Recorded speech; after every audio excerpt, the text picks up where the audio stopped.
My brother.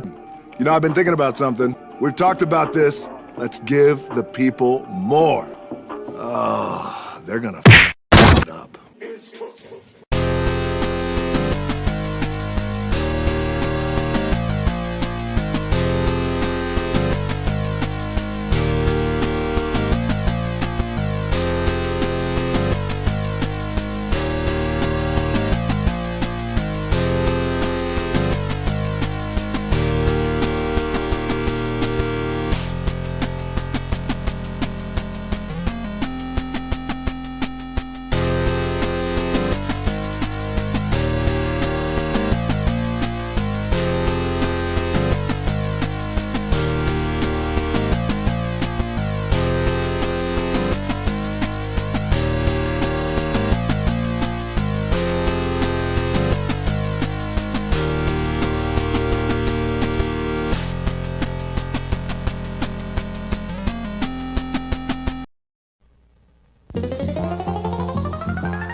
What's going on, everybody? Welcome to another brand new installment of Renegades Reviews, exclusively here as always on the Casa D18 Studios channel.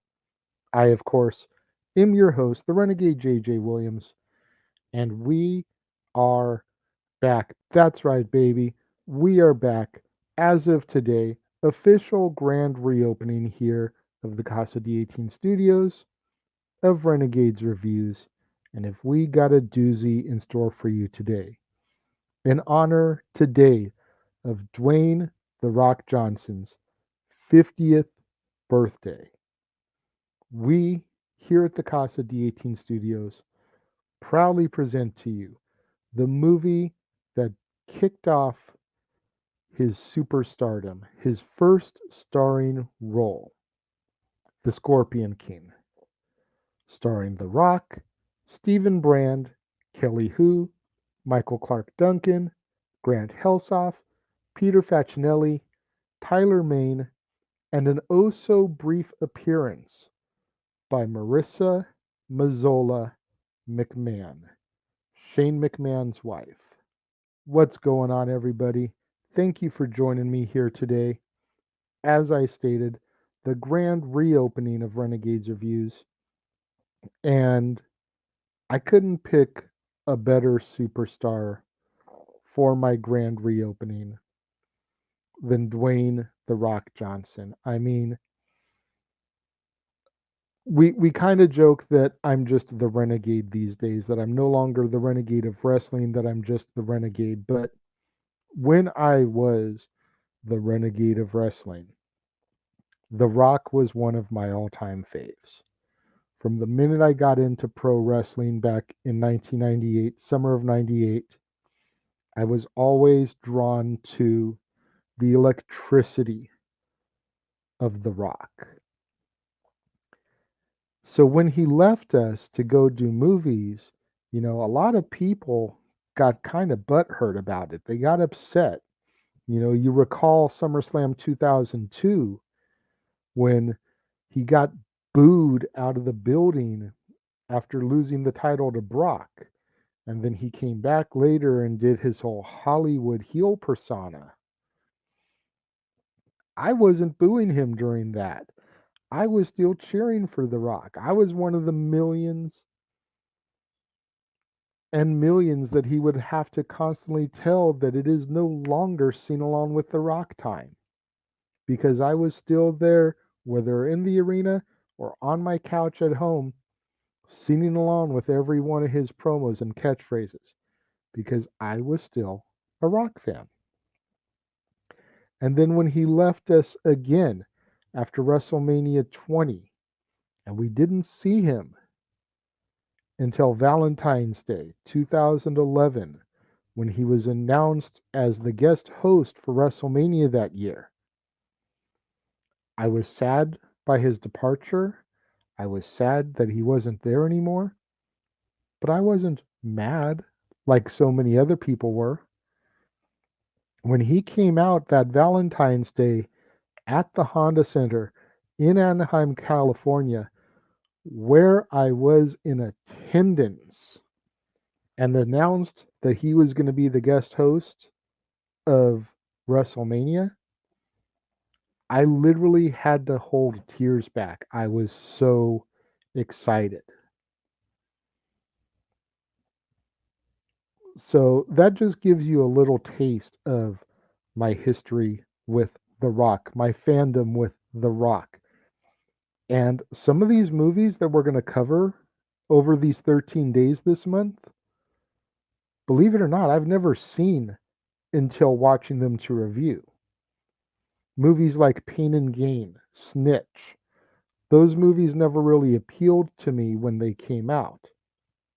Now, some of these, like The Scorpion King, The Rundown, Walking Tall, I've seen those all numerous times. But to do my due diligence, I went back and I rewatched them so I could have them fresh in my mind for me to take my notes and do my thing with you guys here. It's plenty of chit chat. Too much talk, I feel, at this point. Let's get down to business here. Now, our movie opens before the times of the pyramids, as an army of warriors from the east, led by King Memnon, invades and ultimately conquers the local tribes, of which only a few survive.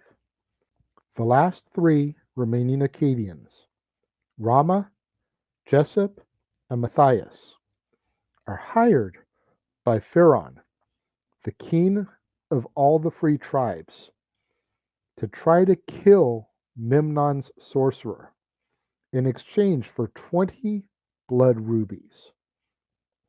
The Acadians are able to sneak into Memnon's camp, only to find an ambush, thanks to Pharaon's son, Takhmet, who killed and betrayed his own father before pledging his allegiance to Memnon himself.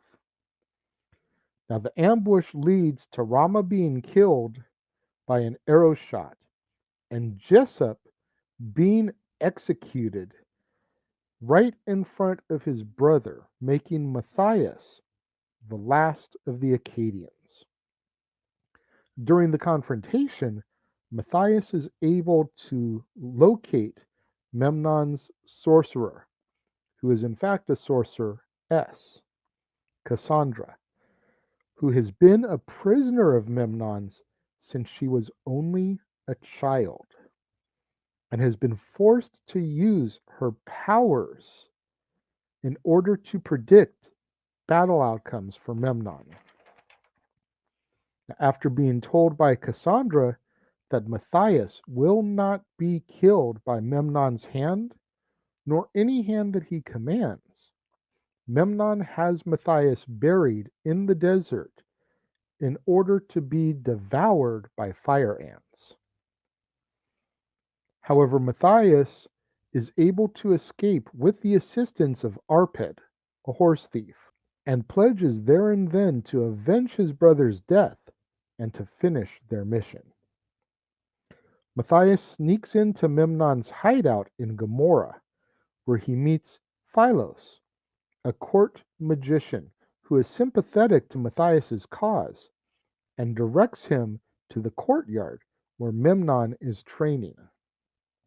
Matthias is about to shoot Memnon from a watchtower, but instead saves a young boy from having his hand cut off by Takmet, who suspects that the child is a thief. Matthias is barely able to escape Gomorrah, taking Cassandra with him along the way. In order to retaliate, Memnon sends Thorak, his right-hand man, along with a group of his personal guards to kill Matthias and retrieve Cassandra. Matthias is able to use a sandstorm to his advantage and slays the small army. Unfortunately, Matthias is shot with a poisonous arrow. However, Cassandra is able to save him by using her magic. Now fully recovered, Matthias, Cassandra, and Arpid run into Philos, who himself has escaped Gomorrah and has perfected an explosive powder that he was previously working on. However, the quartet are soon ambushed by a group of rebels under the rule of Nubian king Balthazar. Matthias and Balthazar face off in a fight, which ends up with Matthias being able to earn Balthazar's respect. During the evening, Cassandra reveals to Matthias that she had a vision of Memnon and his army slaughtering the rebel camp. Furthermore, she reveals that if Matthias faces Memnon, he will likely die. The next day, Cassandra returns to Memnon in order to kind of stall him a little bit with some deception on her mind. Meanwhile, Matthias, with the assistance of Balthazar, Arpid, Philos, and the army of rebels, launch an all-out assault on Memnon's fortress, attacking Memnon before he can kill Cassandra. Balthazar takes on the force of Memnon's armies all by himself, killing Takmet during the battle and avenging King Pharaon. As the battle continues, Matthias is shot in the back with an arrow by a guard, just as foretold by Cassandra. And just as Memnon is about to claim victory, Cassandra is able to kill the guard who shot Matthias, all while he retrieves his bow, pulls the arrow from his back, and fires upon an exhausted Memnon, sending him off of the edge of the roof and into the flames below, where he finally perishes. Philos and Arpid then use the explosive powder to destroy Memnon's palace, bringing down the rest of Memnon's forces. With the battle over, Memnon's remaining army bow before Matthias, who, along with the rebels, proclaim him the Scorpion King. In the aftermath, Balthazar returns to his kingdom, while Cassandra tells Matthias that she foresees a period of peace and prosperity amongst the lands. However, she warns that it will not last forever. Undeterred, though, Matthias declares that they will make their own destiny as our movie comes to its end. You know, what can be said about the Scorpion King that hasn't been said before? This was The Rock's coming out party. Yeah, he had appeared on Star Trek. Yeah, he had appeared on that 70s show. Yeah, he had appeared in Beyond the Mat. Yeah, he had appeared in The Mummy Returns. But you figure that The Rock was on screen in The Mummy Returns for less than 5 minutes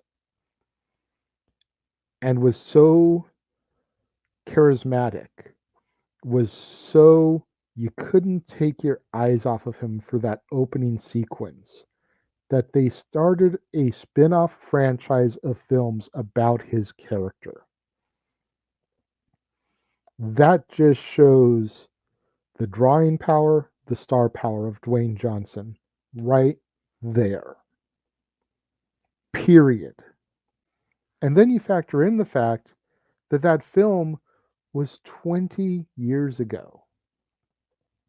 The Scorpion King turns 20 this year. Look at Rock's career in Hollywood since then. Oh my God. The man took literally a nothing part, a throwaway role, and turned it into one of the biggest careers in Hollywood today. Period. Kelly Hu, gorgeous in this film, was amazing as Cassandra. Michael Clark Duncan, rest in peace as Balthazar, did an amazing job. Peter Facinelli as Takmet, you know, killing his father, bringing his severed head to Memnon. Such a dastardly heel thing to do. But he's not that badass heel. He's that smarmy heel, that chicken shit heel, if you will. I only really know Peter Facinelli from the short lived TV series Fastlane that was out in the early 2000s. It was him, Bill Bellamy, and Tiffany Thiessen were the stars of that show. Check it out, look it up if you've never heard of it. But I mean, without the success of the Scorpion King and the fact that it launched The Rock into the stratosphere, we would not have the other 12 movies that we're going to discuss this month, let alone the other probably close to 20 that are in his filmography that we aren't going to get to this month. Maybe we'll get to down the road at some point.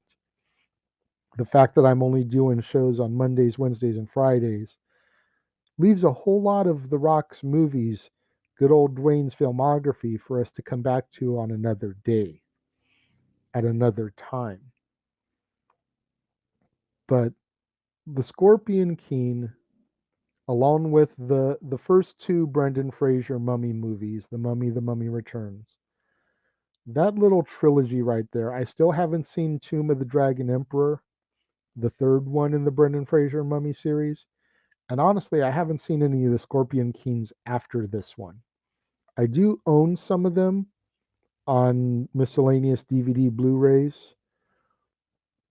but I haven't actually watched any of them. I may have to at some point try to give them the old college try, as it were.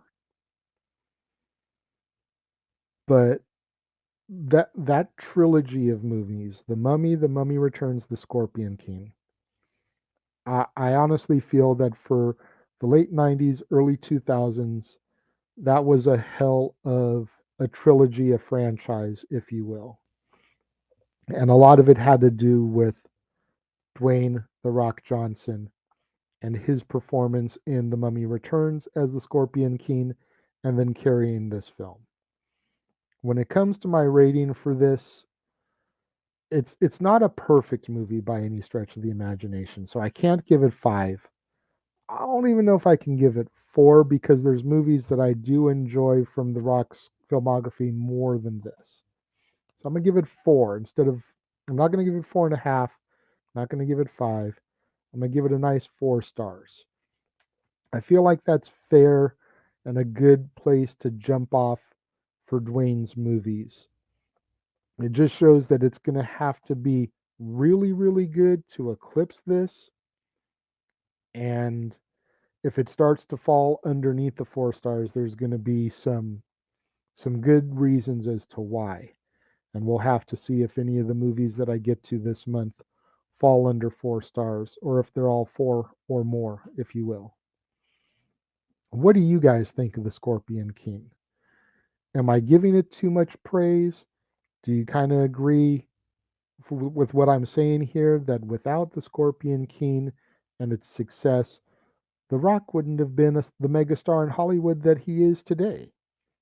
Dwayne Johnson would not have become the most electrifying man in entertainment, not sports entertainment. He had already been that. In entertainment, period, without this film. What do you guys think? Let me know if you're watching the premiere. Leave your thoughts and comments over here. If you're watching on demand later in the day, leave your thoughts and comments down here. But whatever you do, get out there, get on the socials, let me know what you think. Make sure you guys tune in tomorrow, right back here on the Casa D18 Studios channel, for another brand new installment of Renegades Reviews, when we discuss The Rundown, starring The Rock, Sean William Scott, Rosario Dawson, Christopher Walken, Ernie Reyes Jr., John Grise, and Arnold Schwarzenegger. You're not going to want to miss out on that one tomorrow, right back here on an all-new Renegades Reviews, exclusively here as always on the Casa D18 Studios channel. Got a whole lot to get into this month, and I hope that you guys are ready to join me and be along for the ride as we go through 13 Dwayne Johnson movies. Thank you guys for tuning in today. I appreciate each and every one of you that have been asking where the show went, when the show is coming back. It's official. We are back now, baby. Thank you guys for your love and support during my off time. Thank you guys for continuing to support the Casa D18 Studios channel, the Jeff Meacham Network, Ask the Dads, Dad's Not Always on Wrestling, and all the other projects that I'm affiliated with, Open Mic Night, etc. And I will talk to you guys, see you guys next time.